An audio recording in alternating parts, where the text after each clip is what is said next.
இயேசு ஜீவிக்கிறார். சுவிசேஷ ஊழியம் வழங்கும் ஜீவ வார்த்தைகள். கிறிஸ்துவுக்குள் பிரியமானவர்களே, ஆண்டவராகிய இயேசு கிறிஸ்து நாமத்தில் உங்களை யாவரையும் அன்போடு வாழ்த்து வரவேற்கிறோம். இயேசு ஜீவிக்கிற ஊழியத்தின் சார்பாக ஜீவ வார்த்தைகள் நிகழ்ச்சிக்கு வந்திருக்கவங்களை கர்த்தர் ஆசீர்வதிப்பாராக. ஒவ்வொரு வாரமும் இதே நேரத்தில் இந்த வார்த்தைகளை கேளுங்கள், அநேகரை கேட்க செய்யுங்கள். ஊழியத்தில் பயன்படுத்த விரும்பினாலும் எங்களுடைய வெளியீடுகள் தேவையானாலும் எங்களோடு தொடர்பு கொள்ளுங்கள். நாம் ஒருமித்து அவர் நாமத்தை உயர்த்துவோமாக. யூடியூப்பில் நீங்கள் பார்க்கலாம். இந்த வார்த்தைகளை ஜானியம் ஜெயராஜ் என்கிற பெயரோடு நீங்கள் கிளிக் செய்வீர்களானால் அதில் பார்க்கலாம். சப்ஸ்கிரைப் பண்ணுங்கள். கர்த்தர் நம்மை ஆசீர்வதிப்பாராக. இந்த நாளில் தேவன் நமக்கு தருகிற வார்த்தையை நான் வாசிக்கிறேன், ஜெபத்துடன் கேளுங்கள். ஏசாயாவின் புஸ்தகம் 41வது அதிகாரம் 12வது வசனம். உன்னோடினே போராடினவர்களை தேடியும் காணாதிருப்பாய், உன்னோடே யுத்தம் பண்ணின மனுஷர் ஒன்றும் இல்லாமல் இல்பொருள் ஆவார்கள். உன்னோடே போராடினவர்களை தேடியும் காணாதிருப்பாய்.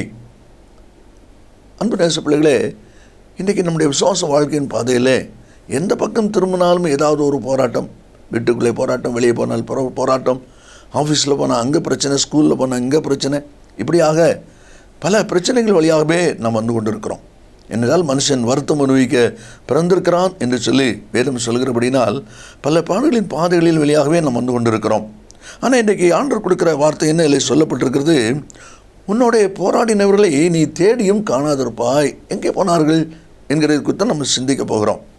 சில அனுபவங்கள் என்ன சொல்கிறது, சங்கீத புஸ்தகம் 69:4 நிமித்தம் இல்லாமல் என்னை பகைக்கிறவர்கள் என் தலைமையிலும் அதிகமாக இருக்கிறார்கள்.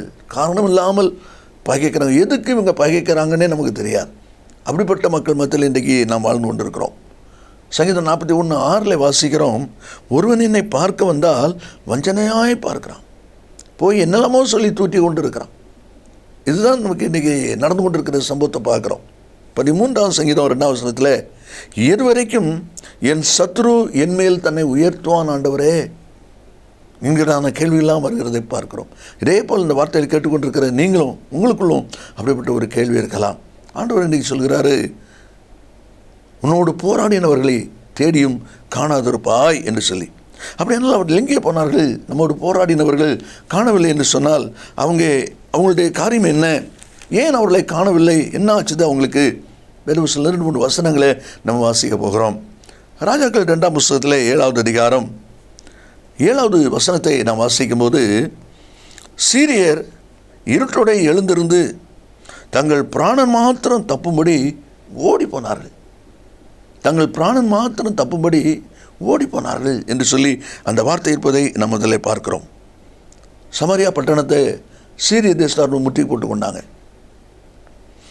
இப்போ தேசத்தில் பஞ்சம், பட்டணத்துக்குள்ளே பஞ்சம், சாப்பாட்டுக்கு வழி இல்லாத நெருக்கடியான ஒரு நிலை ஏற்பட்டு கொண்டு இருக்குது.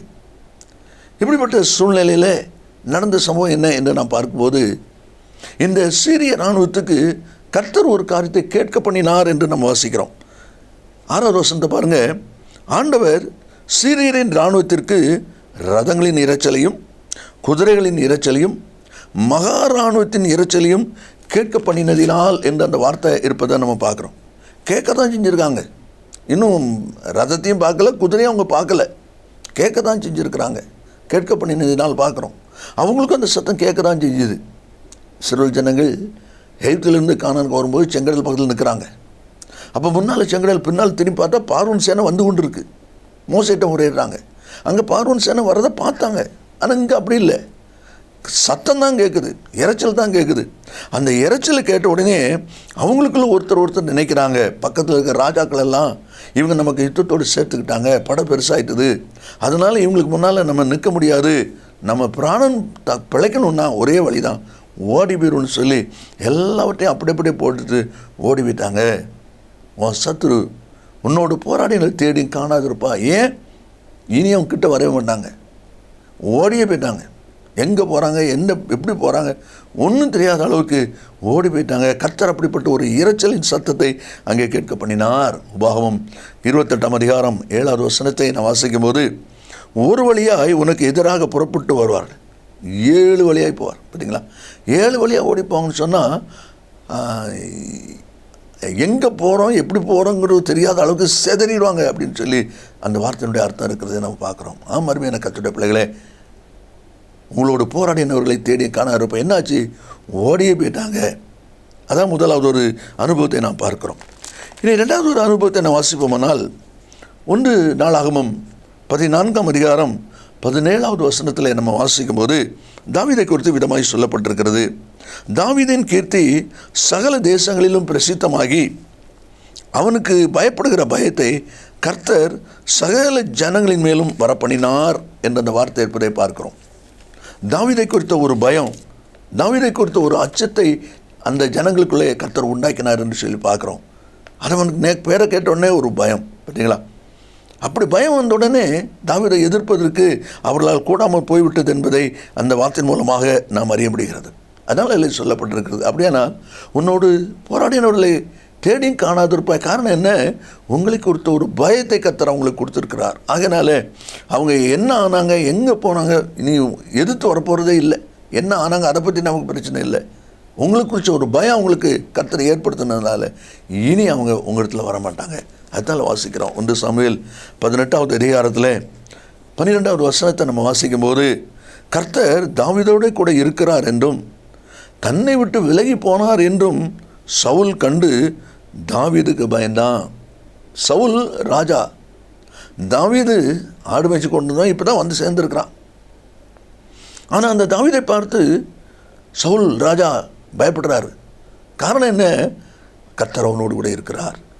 கர்த்தர் நம்ம விட்டு விலகிட்டாருங்கிற ஒரு எண்ணம் அவனுக்கு உண்டாதனால 15ஆம் வசனத்தில் வாசிக்கிறோம், அவன் மகா புத்திமான நடக்கிறதே சவுல் கண்டு அவனுக்கு பயந்திருந்தான் என்று சொல்லப்பட்டிருக்கிறது. அப்போ உன்னோட போராடினவங்களை காணலையே என்ன ஆச்சுது? உங்களை குறித்த ஒரு பயத்தை கர்த்தர் அவங்களுக்கு உண்டாக்குறதுனால இப்போ அவங்க உங்கள் வழியிலே பிரவேசிக்கிறது இல்லை. உங்களுடைய காரியத்தை அவன் டச் பண்ணுறதே இல்லை. கர்த்தர் அப்படிப்பட்ட ஒரு மாற்றத்தை உண்டாக்கியிருக்கிறார் என்பதை தான் தேவனுடைய வார்த்தையில் வாசிக்கிறோம். 2 ராஜாக்கள் 6ஆம் அதிகாரம் 23வது வசனத்தை நம்ம வாசிக்கும்போது சீரியரின் படைகள் இஸ்ரவேல் தேசத்து மேல் அப்புறம் வரவில்லை.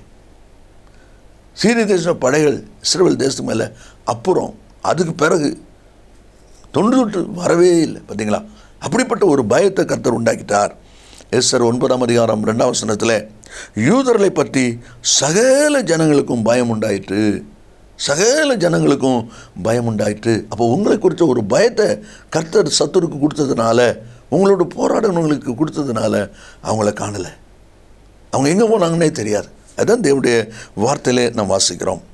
இனி 3வது ஒரு அனுபவத்தை நாம் பார்க்கும்போது ஆதியாகமம் 26வது அதிகாரம் 28வது 9வது வசனத்தை நாம் வாசிக்கும்போது அதில் சொல்லப்பட்டிருக்கிறது, நிச்சயமாய் கர்த்தர் உம்மோடு கூட இருக்கிறார், ஆகையால் எங்களுக்கும் உமக்கும் ஒரு ஆணை ஏற்பாடு உண்டாகும் வேண்டும் என்று சொல்வதை பார்க்கிறோம். 26ஆம் வசனத்தில் அபிமெலேக்கு அவன் சிநேகிதனாகிய அக்சுதாத், அவன் சேனாதிபதி பிகோல் அப்படின்னு சொல்லி அந்த பேர்லாம் போட்டிருக்குது. நல்ல கவனிங்க, ஈசாக்கு எங்கெல்லாம் துறவும் தோன்றினானா அதெல்லாம் வந்து பிடுங்கிட்டாங்க. எங்களுக்குள்ளது அப்படி பிடுங்கிட்டாங்க. ஏன் அப்படியே விட்டு வந்துக்கிட்டே இருக்கிறான். ஆனால் கடைசியில் ரெகபோத் அந்த இடத்துல வந்த பிறகு அதுக்கு ஒரு சத்துரு அவங்களை தொடரலை, ஆசிரியக்கப்பட்டவங்க என்பதை நம்ம பார்க்குறோம்.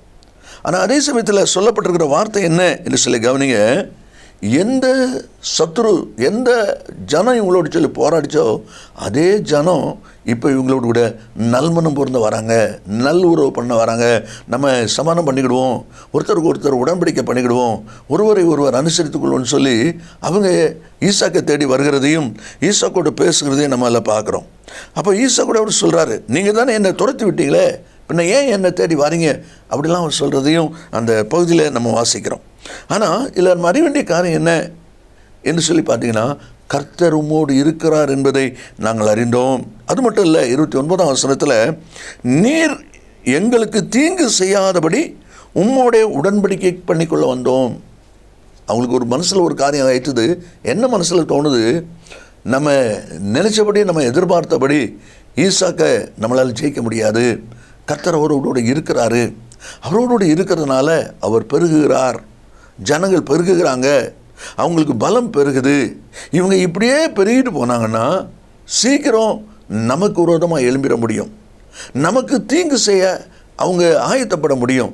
அதுக்கு முன்னால் நம்ம அவங்களோட போய் காம்ப்ரமைஸ் ஆயிடுவோம், சமாதானம் பண்ணிக்கிடுவோம், ஒருத்தருக்கு ஒருத்தர் உடன்படிக்கை பண்ணிக்கிடுவோம்னு சொல்லி அவங்க சிறுவருக்கு தங்களுடைய நிலைமை மாறி நல்மனம் பொருந்துவதற்கு அங்கே வருகிறதை நாம் அதில் பார்க்கிறோம். அதை தான் தேவனுடைய வார்த்தையில் சொல்லப்பட்டிருக்கிறது. இது எப்படி நடக்குது என்று சொல்வீர்களானால், நீதிமொழி புத்தகத்தில் 16வது அதிகாரம் 7வது வசனத்திலே நாம் வாசிக்கிறோம், உன்னுடைய வழி கர்த்தருக்கு பிரியமாக இருந்தால் அவனுடைய சத்துருக்களும் அவனோடு சமாதானம் ஆகும்படி கர்த்தர் செய்வார். பார்த்தீங்களா? உன்னுடைய வழி கர்த்தருக்கு பிரியமாக இருந்தால், இந்த வார்த்தையில் இருக்கிற அன்பு நேச பிள்ளைகளே, உங்களுடைய வழி தேவனுக்கு பிரியமாக வசனத்தின்படி, வார்த்தையின்படி, உண்மையின்படி வாழ்கிற வாழ்க்கை நீங்கள் செய்வீர்களானால், உங்களை போராடினவர்கள், உங்களுக்கு விரோதமாக எதிர்த்து நின்றவர்கள் உங்களை தேடி வருவாங்க. உங்களிடத்தில் சமாதானம் பண்ண வருவாங்க. உங்களோட உடன்படிக்கை பண்ணிக்கொள்ள வருவாங்க. அந்த நாள் மிக சமீபம். அது எப்படி நடக்கும்? உங்களுடைய வழி கர்த்தருக்கு பிரியமாக இருக்கணும். அதுதான் நம்ம வாசிக்கிறோம். உங்களுடைய வழி கர்த்தருக்கு பிரியமாக இருந்தால், உங்களுடைய ஜீவியம், உங்களுடைய நடக்கைகள், உங்களுடைய செயல்கள் தேவனுக்கு பிரியமாக இருக்குமானால், உங்களோடு போராடின மனிதர்கள், உங்களுக்கு விரோதம் துரோகம் பண்ணின மனிதர்கள் உங்களோடு நல்மனம் பொருந்துவதற்கு அவர்கள் உங்களை தேடி வருவார்கள். காரணம், கர்த்தரே அதை செய்கிற தேவன். அதை தான் தேவனுடைய வார்த்தையிலே நாம் வாசிக்கிறோம். அதனால தான் ஏசாயா புஸ்தகம் 54வது அதிகாரம் 17வது வசனத்தை நம்ம வாசிக்கும் போது அதில் தேவனுடைய வார்த்தை சொல்லப்பட்டிருக்கிறது, எவர்கள் உனக்கு விரோதமாய் கூட்டம் கூடுகிறார்களோ அவர்கள் உன் பட்சமாய் வருவார்கள். பாருங்கள், என்ன அருமையான வார்த்தை. எவர்கள் உனக்கு விரோதமாக கூடுகிறார்களோ அவர்கள் உன் பட்சம் வருவார்கள். பார்த்தீங்களா? அப்போ உன் பட்சத்துக்கு அவங்க வரும்போது போராடினவங்க எங்கே இருப்பாங்க? போராடுறதுக்கு ஆள் இருக்காத, துரோகம் பண்ணுறதுக்கு ஆள் இருக்காத. பார்த்தீங்களா? அப்போ நீங்கள் கர்த்தரோடு இருக்கும்போது, ஆண்டுடைய பலனும் கிருபையும் வல்லமையும் உங்களுடைய வாழ்க்கையில் பெருகி வரும்போது, அந்த பெருக்கத்தின் ஆசீர்வாதத்தை நீங்கள் உங்கள் வாழ்க்கையில் அனுபவிக்கும் போது அவர்கள் பார்க்குறாங்க, அவருடைய பலம் பெருகிறது, அவருடைய செல்வாக்கு பெருகிறது. அவர்கள் நமக்கு விரோதமாக எழும்பினா நம்ம அவர்களுக்கு முன்பாக நின்று பிடிக்க முடியாது, நாம் தோற்று போகக்கூடிய நிலை உண்டாகும். அதனால் அதுக்கு முன்னால் நாம் போய் அவங்கள்ட்ட சரண்டர் ஆயிடுவோம்னு சொல்லி அப்படி வந்து செல்வது தான் இந்த வசனத்தில் வாசிக்கிறோம். அதனால தான் அவங்க அப்படி சொல்கிறாங்க, எங்களுக்கும் உமக்கும் ஒரு ஆணை உண்டாக வேண்டும் என்று சொல்லி நாங்கள் நிர்ணயம் பண்ணினோம், நாங்கள் நினைத்திருக்கிறோம் என்று சொல்லி வருவதை பார்க்கிறோம். இந்த வார்த்தையில் இருக்கிற அன்பு நேச பிள்ளைகளே, உங்களோடு போராடினவர்கள் உங்களோடு நல்மனம் பொருந்தும்படியான காரியத்தை கர்த்தர் செய்வதற்கு போதுமானவராக இருக்கிறார். ஒருவேளை தீமை செய்தவளாக இருந்தாலும் தீங்கு செய்தவளாக இருந்தாலும் உங்களை தேடி கர்த்தர் கொண்டு வருவாரானால் அன்றைக்கு நீங்கள் மாட்டேன்னு சொல்லாதீங்க, முடியாது, அதெல்லாம் நடக்காது அப்படி சொல்லாதீங்க. ஏனென்றால் கர்த்தர் அதை விரும்புகிறபடினால் கர்த்தர் அந்த காரியங்களை வாய்க்க பண்ணுகிறார். அப்போ கர்த்தர் காரியங்களை வாய்க்க பண்ணும்போது, சமாதானத்தை உண்டாக்கும் போது, நல்ல உறவை உண்டாக்கும் போது அதை ஏற்றுக்கொள்கிறது நமக்கு வேண்டுமே ஒழிய அன்றைக்கு நம்ம அதை புறக்கணிக்கக்கூடாது. இப்படிலாம் நீங்கள் செய்தீங்களே ஒரு நாள், இப்படிலாம் நீங்கள் ஒரு நாள் பேசுனீங்களே என்று சொல்லி அந்த பழைய காரியங்களை நாம் கிண்டி கொண்டிருப்பதற்கு அல்ல. கர்த்தர் அந்த காரியத்தை நல்மனம் போன்றதை கொண்டு வரும்போது அதை ஏற்றுக்கொள்ளக்கூடிய ஒரு இருதயத்தோடு செயல்படுவது மிக முக்கியம். அதை தான் நம்ம பார்க்குறோம். அதே போல் கடைசியாக நம்ம வாசிக்கிறோம், யாத்திராகமம் 14வது அதிகாரம் 27வது வசனத்தை நாம் வாசிக்கும் போது அதில் சொல்லப்பட்டிருக்கிற அனுபவம் என்ன? இஸ்ரவேல் ஜனங்கள் எகிப்திலிருந்து கானானுக்கு கர்த்தர் கொண்டு வருகிறார். செங்கடல் வழியாக ஆண்டவர் மோசையின் மூலமாக சொல்லி செங்கடலை பிளந்து விடுகிறான். எல்லாரும் வெட்டாந்தரையில் நடந்து வந்து கொண்டிருக்கிறாங்க. அதோடு கூட அவர்களோடு கூட சேர்ந்து பார்வோன் அவனுடைய சேனையும் உள்ளே வருகிறதை நாம் அதில் பார்க்கிறோம். முடிவு என்ன? ஜனங்கள் எல்லாரும், இஸ்ரவேல் ஜனங்கள் எல்லாரும் அந்த கரையில் ஏறினாங்க. இப்போ மோசே மீண்டும் கோலை திரும்பி பழையபடி நீட்டுகிறார். தண்ணீர் வந்து சேர்ந்து கொண்டது. அப்போது என்ன சம்பவம் நடக்குது?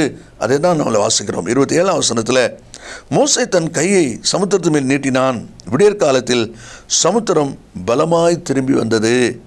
எகிப்தியர் அதற்கு எதிராக ஓடும்போது கர்த்தர் அவர்களை கடலின் நடுவே கவிழ்த்து போட்டார். கர்த்தர் அவர்களை கடலின் நடுவே கவிழ்த்து போட்டார். அப்படியானால் அமிழ்ந்து போனார்கள், அழிந்து போனார்கள். உன்னுடைய போராடினவர்களை தேடியும் காணாதிருப்பா. என்னாச்சுது? ஆண்டவர் ஒரு பயத்தை கொடுத்து பார்ப்பார். நீ நல்மனம் பொருந்து என்று சொல்லி வாய்ப்பு கொடுப்பார். நீ திரிந்திரு, நீ உடன்படிக்கை பண்ணிக்க என்று சொல்லி வாய்ப்பு கொடுப்பார். இதெல்லாம் கேட்கலை, இதுக்கெல்லாம் கீழ்ப்படியலை என்று வரும்பொழுது அதனுடைய முடிவு கடைசியில் பார்க்கிறோம், ஜனங்களை கடலிலே கவிழ்த்து போட்டார், எல்லாரும் அமிழ்ந்து போனார்கள் என்று சொல்லி பார்க்கிறோம். ஒருவரும் தப்பலை, எல்லாரும் மரித்து போனார்கள் என்று சொல்லி பார்க்கிறோம். அப்படியானால் இன்றைக்கு தேவனுடைய பிள்ளைகளை நாமும் நம்முடைய வாழ்க்கை அனுபவத்தை சற்று யோசித்து பார்ப்போம். நாம் எவ்விதமாய் செயல்படுகிறோம்?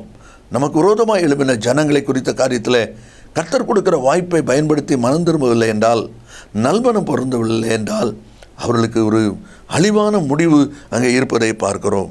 மத்தேயு சுவிசேஷம் 21வது அதிகாரம் 44வது வசனத்தை வாசிக்கும் போது, இந்த கல்லின் மேல் விழுகிறவன் நொறுங்கி போவான், இந்த கல் எவன் மேல் விழுமோ அது அவனை நசுக்கி போடும். அப்படியானால் முடிவு அழிவு என்கிற ஒரு நிர்பந்தமான ஒரு நிலை அங்கே உண்டாகிறதை பார்க்கிறோம். இந்த வார்த்தையில் கேட்கிற அன்பு நேச பிள்ளைகளே, ஆவியார் நம்ம கொடுக்குற ஆலோசனை கவனிங்க.